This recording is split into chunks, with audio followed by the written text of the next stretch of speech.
La lectura que hoy, sábado de la cuarta semana de Pascua, la Iglesia nos invita a reflexionar es la de Juan 14, 7 al 14.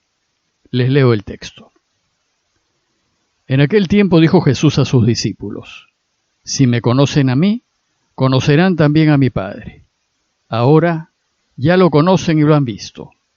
Felipe le dice: Señor, muéstranos al Padre y nos basta. Jesús le replica: ¿Hace tanto tiempo que estoy con ustedes y no me conoces, Felipe? Quien me ha visto a mí, ha visto al Padre. ¿Cómo dices tú, muéstranos al Padre? ¿No crees que yo estoy en el Padre y el Padre en mí? Lo que yo les digo no lo hablo por cuenta propia. El Padre, que permanece en mí, hace sus obras. Créanme, yo estoy en el Padre y el Padre en mí. Si no, crean a las obras. Se lo aseguro, el que crea en mí, también él hará las obras que yo hago y aún mayores. Porque yo me voy al Padre, y lo que pidan en mi nombre yo lo haré, para que el Padre sea glorificado en el Hijo. Si me piden algo en mi nombre, yo lo haré.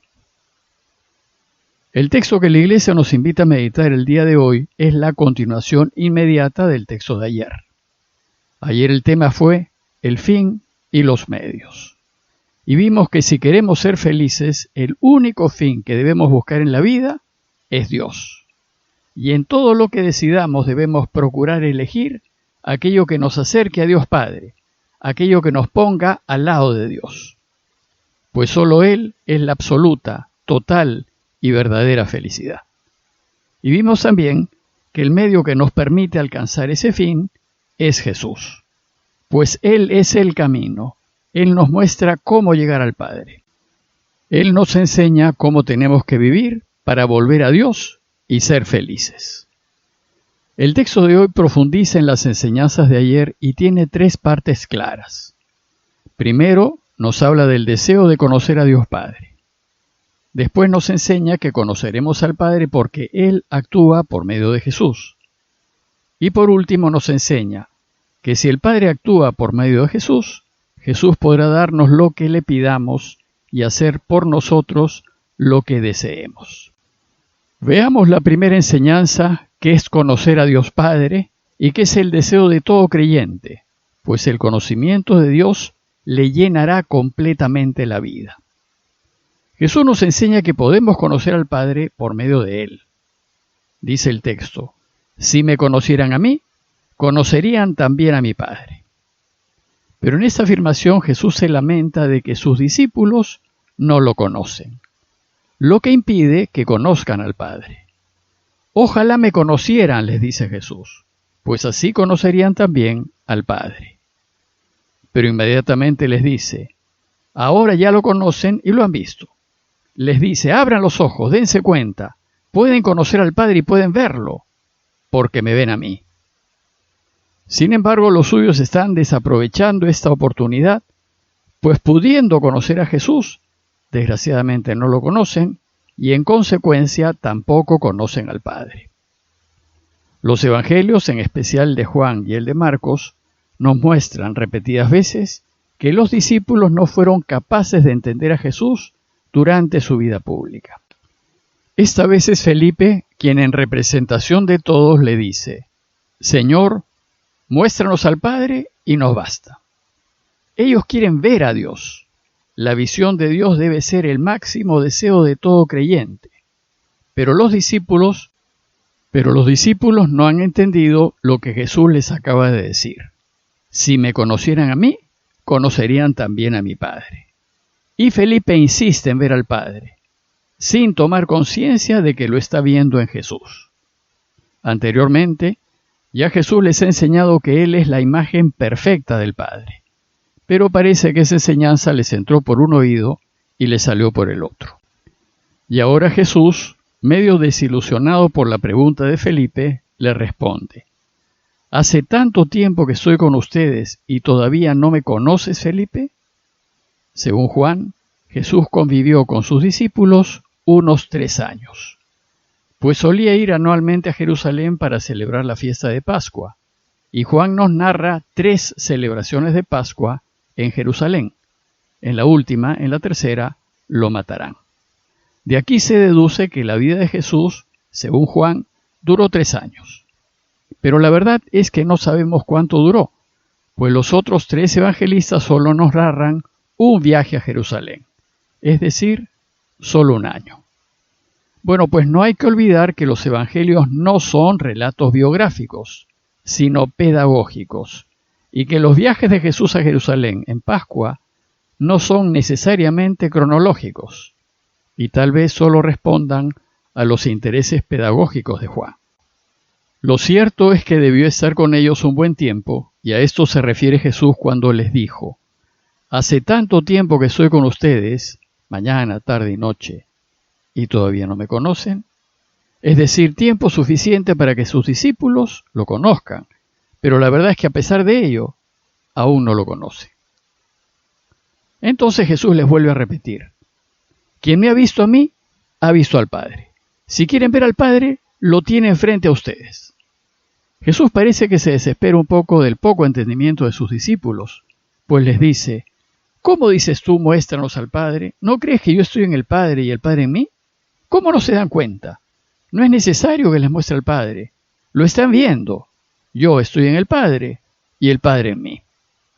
Bueno, pues esto es lo que la Iglesia enseña cuando afirma creer en un solo Dios, pero que es Padre y que es Hijo. Posteriormente añadirá también y que es Espíritu Santo. En la segunda parte, Juan nos va a enseñar que conoceremos al Padre porque actúa por medio de Jesús. Recordemos que este texto es parte del largo discurso de la Última Cena y Jesús está insistiendo en sus principales enseñanzas. En esta segunda parte del texto debe quedar claro que Jesús solo ha venido a hacer la voluntad de su Padre. Primero les dice que Él habla solo lo que el Padre quiere que hable. Dice: «Lo que yo les digo, lo que les enseño, no lo hablo por cuenta propia». Y después les dice que Él hace solo lo que el Padre quiere, hace las obras del Padre. Dice el texto: «El Padre, que permanece en mí, Él mismo hace sus obras». Pero las hace por medio de Jesús, porque Jesús hace solo lo que el Padre quiere que haga. Y vuelve a repetirles la enseñanza principal, diciéndoles: «Créanme, yo estoy en el Padre y el Padre en mí». Tenemos que creer, tenemos que estar firmemente convencidos que el Padre y Jesús son uno. Creemos en un solo Dios, pero que es Padre y es Hijo. Y Juan después nos enseñará que es también Espíritu Santo. Finalmente les dice que si no creen en lo que les digo, al menos crean en las obras que hago. Sus obras inequívocamente demuestran que Él y el Padre son uno. Esta parte del texto termina con una afirmación desconcertante de Jesús. «Les aseguro», les dice, «el que cree en mí, también él hará las obras que yo hago y aún mayores». Eso es realmente increíble, pues Jesús nos está diciendo que si creemos en Él, y creer en Él implica identificarnos con Él, podremos hacer obras como las que Él hace, y obras aún más grandes. Jesús nos está enseñando que en la medida en que hagamos la voluntad de Dios, Dios mismo podrá actuar por medio nuestro, así como actúa por medio de Jesús. Esto significa que debemos hacernos instrumentos de Dios, ponernos en sus manos para que Él haga con nosotros lo que quiera. Y mientras más dúctiles seamos a la voluntad de Dios, más grandes serán las obras que Dios podrá hacer por medio nuestro. El secreto que Jesús nos transmite aquí y que dominó su vida entera es la necesidad de hacer siempre la voluntad del Padre. Él quiere que hagamos siempre la voluntad de Dios para que Dios pueda cambiar al mundo. En la tercera y última parte del texto de hoy, Jesús nos enseña que como el Padre actúa por medio de Él, Él, por tanto, podrá darnos todo lo que le pidamos. Dice el texto: «Yo me voy al Padre», es decir, vuelvo al seno del Padre, de donde salí, «y lo que pidan en mi nombre, yo se lo daré, para que el Padre sea glorificado en el Hijo». Y añade: Si ustedes me piden algo en mi nombre, se lo daré. El Padre está de tal manera en Jesús que si algo le pedimos a Jesús, Él lo hará. 2 veces se repite aquí la frase en mi nombre, y en la Escritura, en nombre de una persona indica a la persona misma. Por ejemplo, conocer el nombre de Dios es lo mismo que conocer a Dios. Por tanto, pedir algo en su nombre es pedirle a Él. Y como Jesús está en el Padre y el Padre en Él, indistintamente podemos pedirle a Jesús o al Padre. Y lo que le pidamos se hará realidad. Como conclusión, los invito a reflexionar en lo siguiente. Primero, ¿qué tanto conocemos a Jesús? ¿Solo sabemos de Él? ¿Tenemos información? ¿O lo vamos conociendo con el corazón hasta llegar a creer en Él y creer que Él y el Padre son uno? Pues si conociésemos a Jesús, conoceríamos también a Dios Padre. Y como dice San Ignacio, debemos constantemente pedir conocer internamente al Señor, que por mí se ha hecho hombre, para más amarlo y seguirlo. Y luego preguntarnos si hacemos en todo la voluntad de Dios. ¿Actuamos en la vida como Él quiere que actuemos? ¿Dejamos que Dios se haga transparente en nosotros? ¿Le permitimos a Dios que disponga de nosotros como quiera, aunque ello signifique que vayamos a pasar dificultades? Para terminar, pidámosle al Padre lo que necesitemos y hagámoslo en nombre de Jesús, sabiendo que si piden algo en mi nombre, yo lo haré, dice el Señor. Parroquia de Fátima, Miraflores, Lima.